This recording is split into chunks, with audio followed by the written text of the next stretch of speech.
When you think about naval power, what really goes on behind the scenes, it's this huge unseen world, right? Exactly. It's not just ships on the water. It's about intelligence, understanding what's happening everywhere. And that's what we're diving into today, specifically Japan's Naval Intelligence Nerve Center, the Japan Maritime Self-Defense Force's Fleet Intelligence Command, the FIC. Right. This is the key intelligence arm for the JMSDF. It used to be called the Intelligence Business Command, but FIC is the current designation. And our mission here is to really get under the hood of the FIC. You want to look at its structure, its history, and, why it matters so much for Japan's defense. We've got some good source material to work from, so we should be able to paint a pretty clear picture of this often overlooked organization. Okay, let's kick things off. Where did the FIC actually begin? What's its origin story? Well, its roots go back to January 20th, 1997. That's when the Intelligence Business Command was first established. 1997. And wasn't that the same time something else significant happened in Japanese intelligence? Yes, exactly. It coincided with the establishment of the main Defense Intelligence Headquarters. So, at that moment, the Intelligence Business Command became the JMSDF's sole intelligence unit. So one central hub for naval intelligence for, what, over 20 years? Pretty much, yeah. But then things changed. In 2020, there's a pretty big reorganization. Ah, right. October 1st, 2020. The old intelligence business group was abolished, and the Fleet Intelligence Command, the FIC, was stood up. Why the change? Several reasons, according to our sources. A big one was operational efficiency. They wanted to integrate different units. Makes sense, streamlining things. Definitely. But also, importantly, they wanted to enhance their ability to collect and analyze electromagnetic wave information. Signals intelligence, electronic data. Yeah, that's huge in modern naval warfare. Anything else? And they also added functions for direct information support, specifically for the self-defense fleet itself, making the intel more immediately actionable for the operators. So, consolidation, boosting technical capabilities, and better fleet support. It sounds like a significant upgrade. Did this involve more people? It did. The personnel numbers went up from around 200 to about 230. Not a massive jump, but it suggests, a growing workload and importance. A 15% increase, roughly. That's not insignificant when you consider the specialized nature of the work. Yeah. And you see this reflected in the unit changes, too.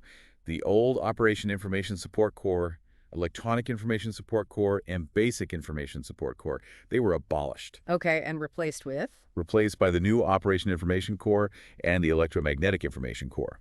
So the names themselves really point towards that operational focus and the enhanced SIGINT role. Right, the structure follows the function. Okay, so where does all this happen? Where's the HQ? The FIC headquarters is located inside the Maritime Operations Center in the Funakoshi district. Co-located with operations. That facilitates quick information sharing, I imagine. Precisely. Puts the intelligence right where the Naval Command needs it. Now, you mentioned enhanced collection capabilities. What about specific assets? We know they operate some specialized ships, don't they? Yes. The sources mention these SIRTAS ships, specifically the Hibiki and the Harima. SIRTAS, that's the towed array system for underwater surveillance. Exactly. Surveillance towed array sensor system.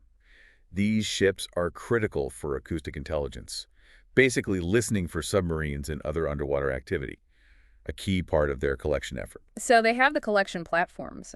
How is the FIC structured internally to process all this data? Our sources seem to show a couple of different organizational charts. Yeah, that's interesting. There are slight variations. One breakdown lists an intelligence management office, general affairs, then strategic intelligence departments 1, 2, and 3, plus computer science. Okay, so multiple strategic analysis sections there. Right. The other structure shows general affairs, computer science, then electromagnetic intelligence departments 1 and 2, and a research guidance department. Ah, so that second one explicitly calls out electromagnetic intelligence, aligning with that enhanced capability goal we talked about. And a research guidance department, maybe for developing new methods. Could be. Could be about R&D or long-term analysis. What's consistent in both, though, is general affairs, the admin side, and computer science. That really highlights how critical data processing is. Absolutely essential in the modern era. Are there distinct commands operating under the main FIC headquarters? Yes, there are. The sources mention 2 subordinate commands, both also in Funakoshi, the Operational Intelligence Center and the Electromagnetic Intelligence Command. Okay, so that suggests further specialization. Operational intel probably focuses on the here and now for the fleet. That would be the logical assumption, yes. Real-time support. And the Electromagnetic Intelligence Command, well, that clearly concentrates on the SIGINT aspect we discussed. Right. This gives us a good sense of the organizational bones. What about leadership? Who's in charge now? As of the information we have from 2023, the commander is Captain Yosuke Inaba. Okay. And there was a significant event involving a previous commander that really underscores the sensitivity here, wasn't there? Yes, that's certainly notable. The former commander, Takashi Inoue. Back in March 2020, he apparently gave a briefing on national security matters to a retired vice admiral. And that led to serious consequences. It did. In December 2022, he was indicted for violating Japan's state secrecy law. It's a stark reminder, really, of the classification levels and the legal gravity surrounding this kind of information. Wow. It really drives home the stakes involved in handling this level of intelligence.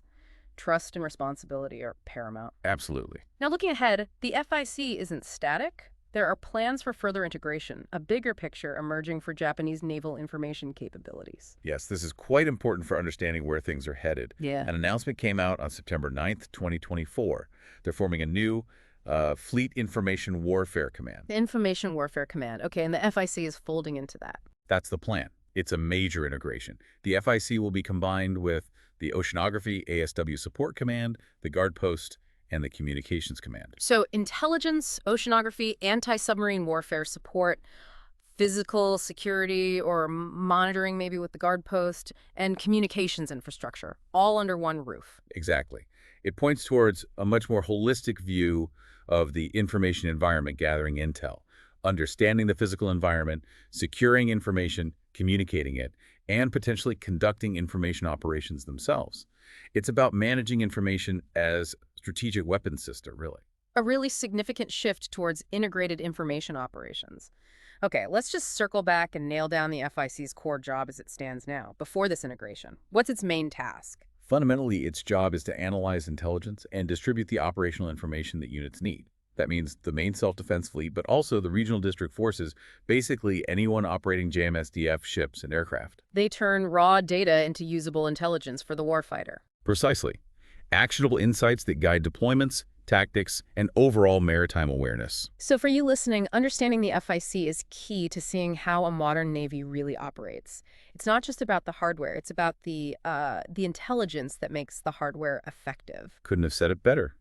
The FIC is that vital link ensuring the JMSDF has the information edge it needs to protect Japan's interests at sea. Okay, so let's quickly recap our deep dive. We traced the FIC's evolution from the old Intelligence Business Command. We looked at its structure, including those specialized Certes ships and the different departmental layouts we found. We touched on the sensitivity of its work through the incident with the former commander, and we look forward to its future integration into the broader Fleet Information Warfare Command. And we kept coming back to its core mission, providing that essential operational intelligence.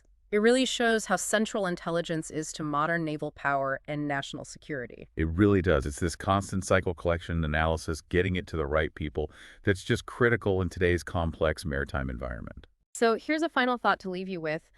As information becomes even more central to warfare, and we see these integrated commands like the upcoming Fleet Information Warfare Command being formed, what are the next big challenges? What priorities will they face adapting to new tech and the changing global situation? Something to ponder.